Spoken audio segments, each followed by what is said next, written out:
Hi everybody, welcome to Sprocket Man Designs. Today's quite an exciting day for little old me. Just been over to SprayQuick Powder Coating. See the guys there and drop off some the trivet you saw me building last time. And bless them, they've actually commissioned me to make a clock for their office. No holds barred, I can make it as big, small, interesting, simple, stupid as occurs inside my brain. I've got to be honest, within a couple of seconds of being asked to do the job, I've got an idea. And what I'm going to do is start off with this mountain bike rim. It's a 27.5-inch disc brake rim. It's got 36 holes in it, and that's going to be the last time you see it for a while, because I'm going to put it to one side because I've got to see whether the decals that are on it will come off quite simply, and knowing my luck, which I do because it's mine, they might fight back. Now I think what I want to do for the centre of the clock is something, it's a layout I've not tried before, and in my head it works really well. The problem is there's a world of difference between inside my head and the real world. I am going to need a lot of sprockets, and I think for the centres, I quite like that.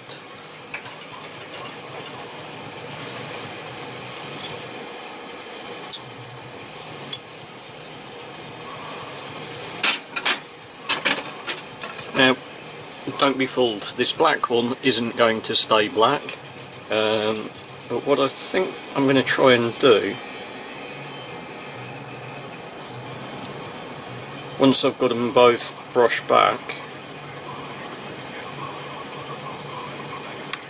is basically pin them together like that. So you've got the 12 hours and polished up. That'll look quite nice. That's idea A. We're going to go through a hell of a lot of this, and I apologise in advance if I start to bore you.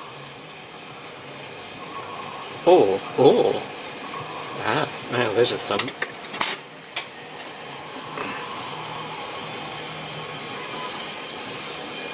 Now this I will have to think slightly sideways with, I've got to be honest with you.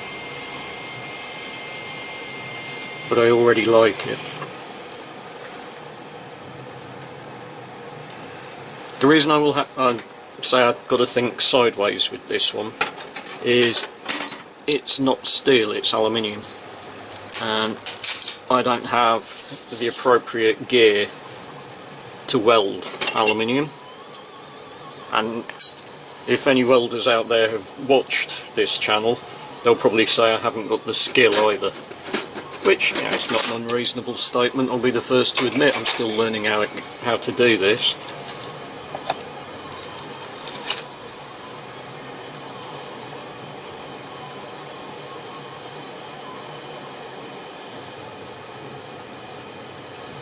That's got 16 on it. And it is steel. I'll save that one for another day, I think. I think I'm going to start with this. What I'm thinking with this, if that's the centre, where these rivet holes are towards the edge, which is where it would have connected to its next size down, I might see if I've got some rivets roughly that size in stock. If I have, great, because that just makes life really easy. If I haven't, then I'll just improvise wildly until I work something else out.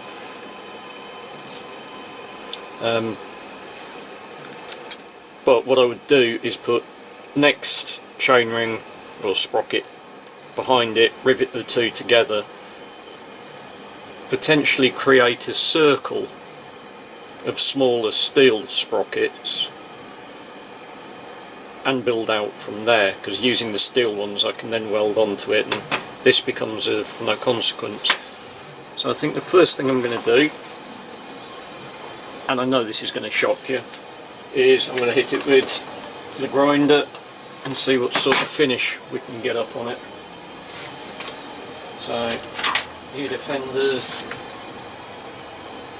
power. Oh god, I sounded like a certain TV motoring presenter then, I do apologise.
Okay, so we're in the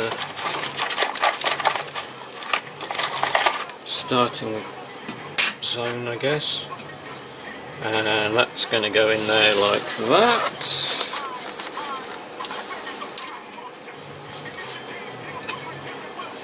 What I will do, come final assembly time,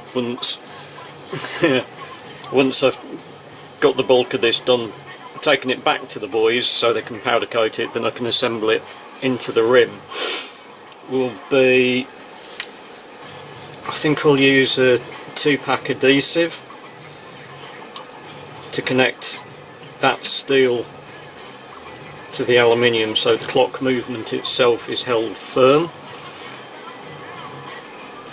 Yeah, that sounds like, or inside my own head it sounds like a plan, but as you've seen me at work before, you'll know that I'll probably change that plan fairly quickly.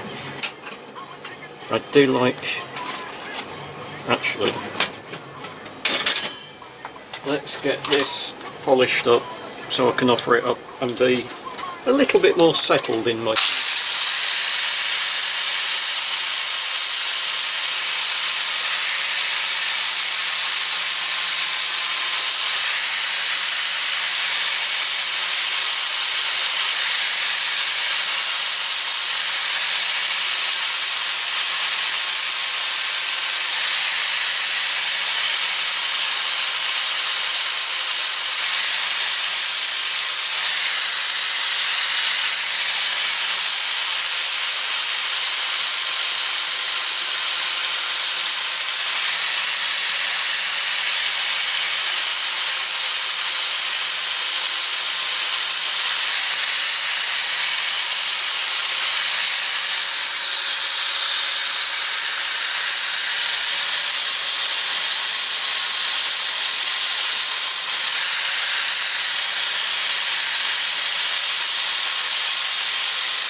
I'd be happy with that. That's the right amount of crazy shiny. We need crazy shiny in the universe. So, how do I want... I think the most intelligent thing to do would be to take a measurement of the rim.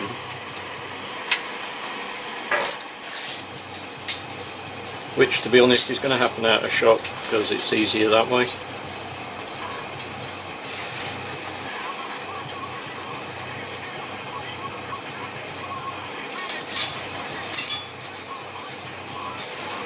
£550ml. Why do I feel that I should write that down somewhere?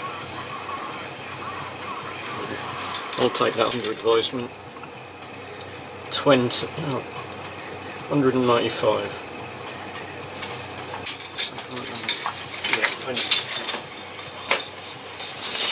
Why is it I've always... Ah, there we are. I was about to say I've always got something to write with until I want something to write, when I need to write something down.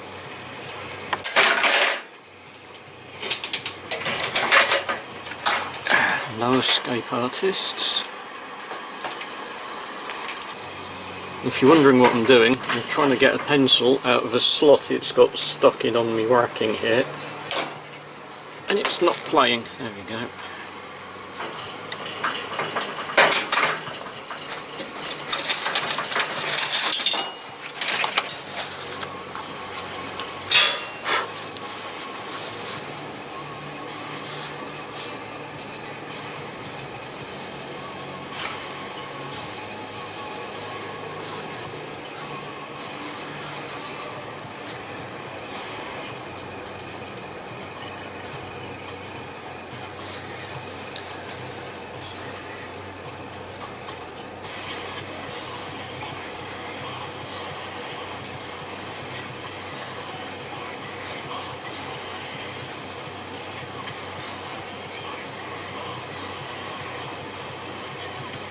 So I've just got to make up another 360ml or thereabouts. Amazing how much faster you can think when you've got a pencil in your hand. So the next question, I suppose, is how do I want this to lay up? Don't really want to hide that because I rather like it, and because of my own peculiar sense of humour, I am going to leave what's left of the anodising in these cutouts where the chain would bite in, for no other reason than I like it, if I'm honest with you. How many have I got here? 1, 2, 6, 8. that should mess with people's heads. We approve of that.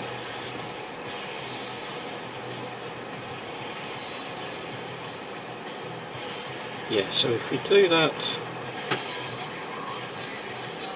the reason I'm laying it like that is each pairing of these cutouts, you have two relatively close together large gap, two relatively close together large gap. So I'm effectively going to do that as the gap at the top there will be the sort of 12 position, 6, 3 and 9. That makes sense inside my head.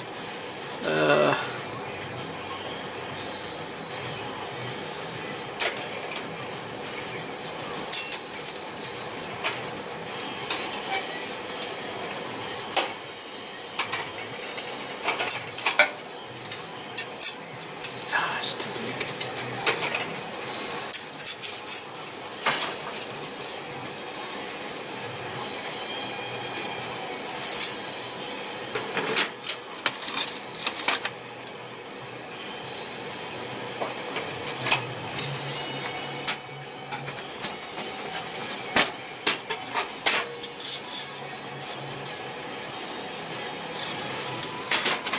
Three sprockets the same size and all completely different configurations. You couldn't write it, could you? Smaller.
Okay.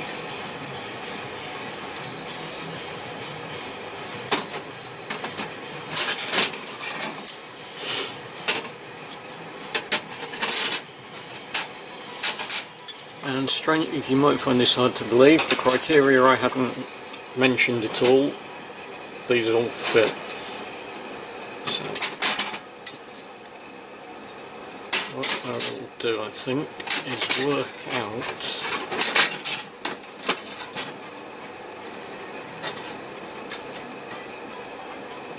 it would be really nice if there were these rivet holes corresponded in any way, shape or form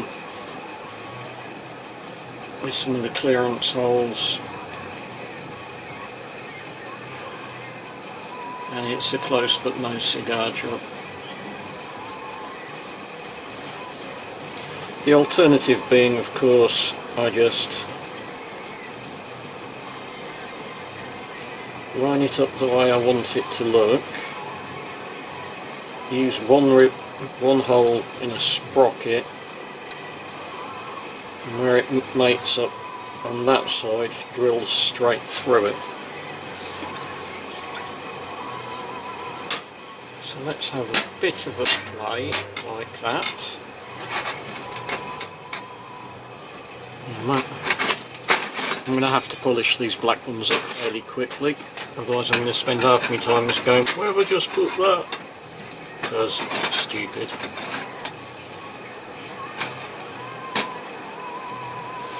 So if that goes something like that, what does that measure in at?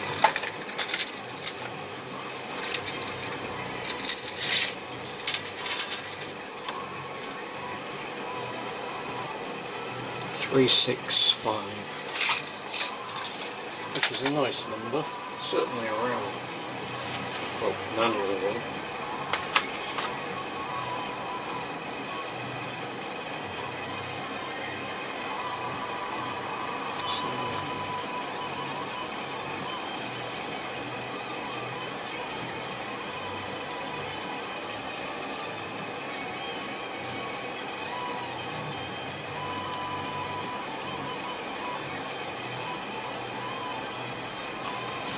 Still got to find 190mm from somewhere. Well, that's easy. Is it? Yeah, it's easy. 190mm.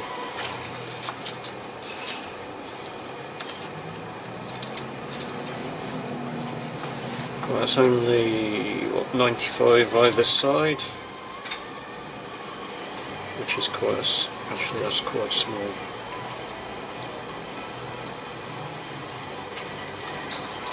Yeah, we can do that.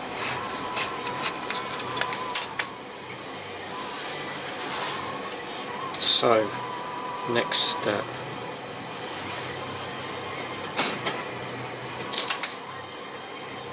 I think it's going to be to grind this lot back, make sure I'm happy with how they all look. Then start pretending to be able to mark things up, lay things out.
Amazing what you can do with the right machinery, from something like that to that in a matter of seconds. It's nuts, isn't it? Okay. Right, I'm going to pause the camera while I do the other three because you don't need to see that. See you in a minute.